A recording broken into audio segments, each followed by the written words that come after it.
The life and sad ending of Joe Walsh.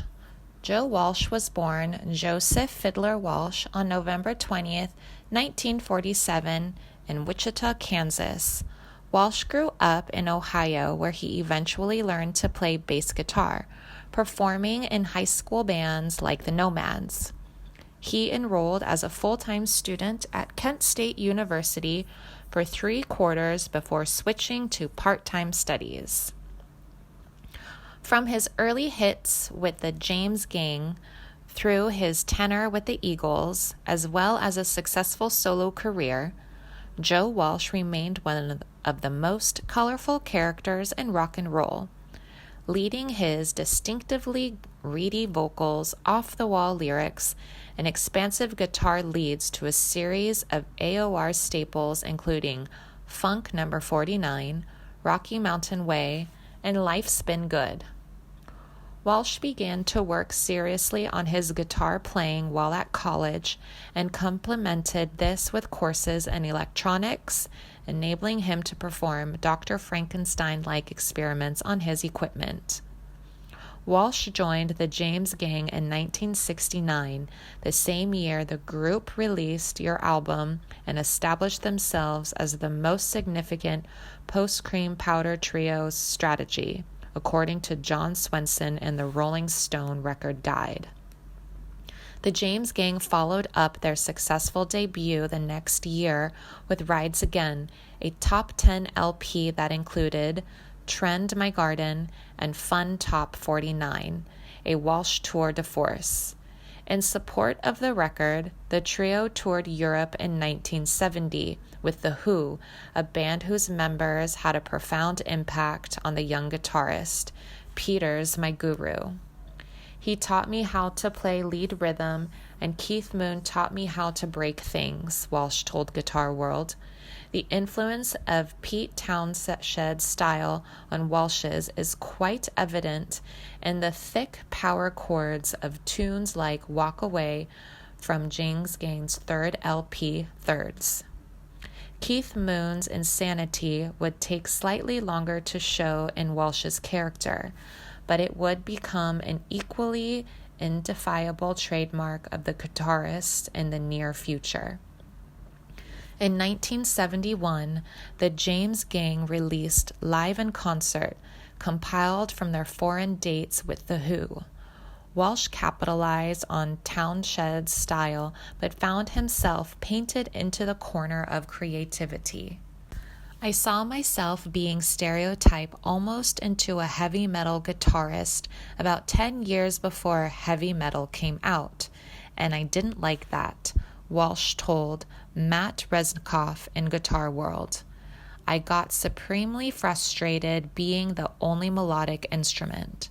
Soon, Walsh's talented ear and tasteful playing were popping up on other musicians' work, making him one of the most in-demand non-studio players.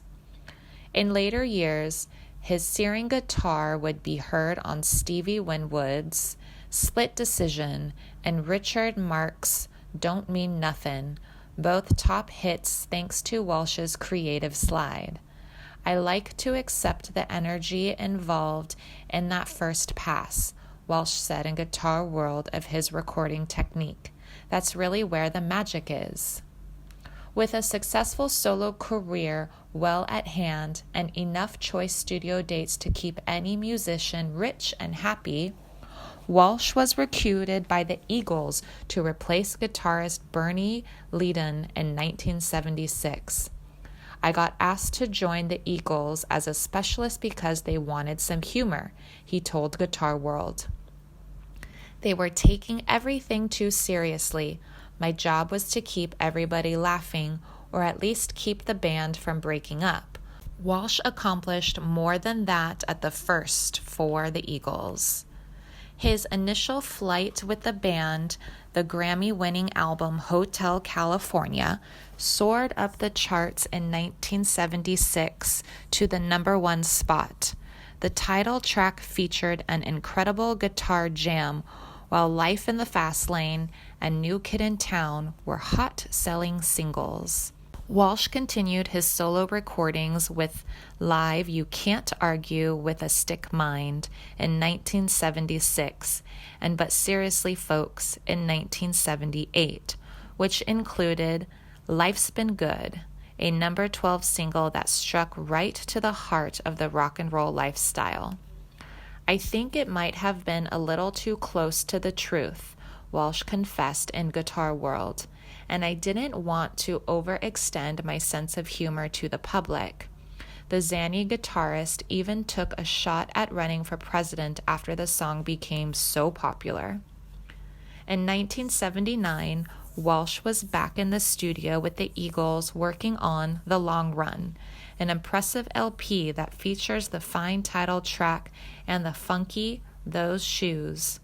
The inner turmoil of the group and the usual music corporation hassles eventually led to the breakup of the Eagles following the release of a live album a short while later. Even if Walsh couldn't keep the band from folding, he inspired them to record some of their finest and certainly their most successful music.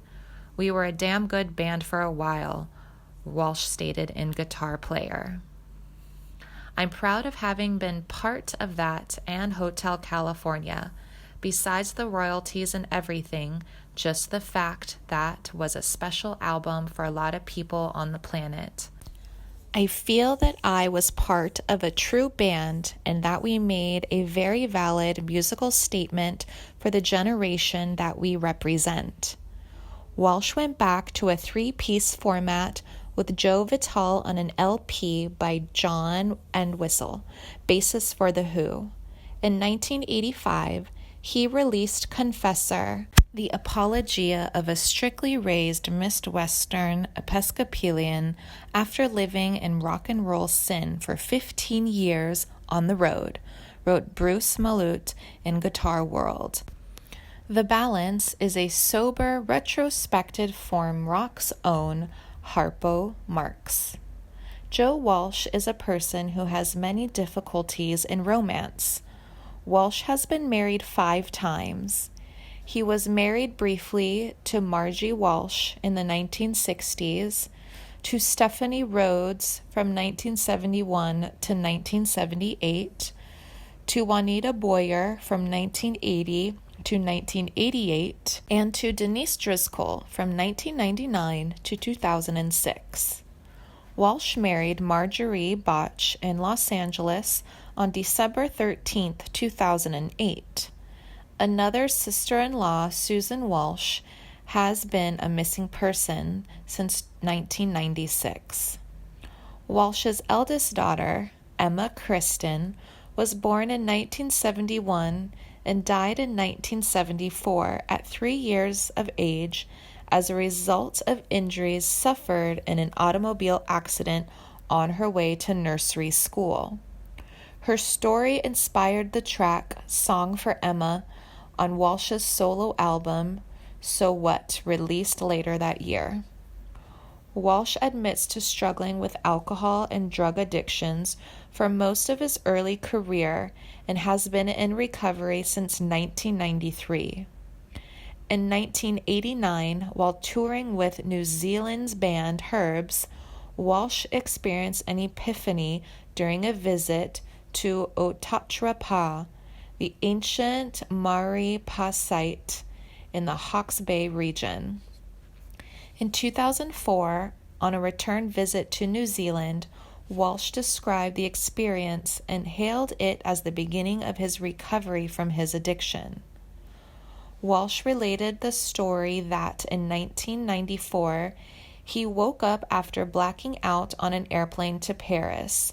When he arrived, he had his passport but did not remember getting on the plane.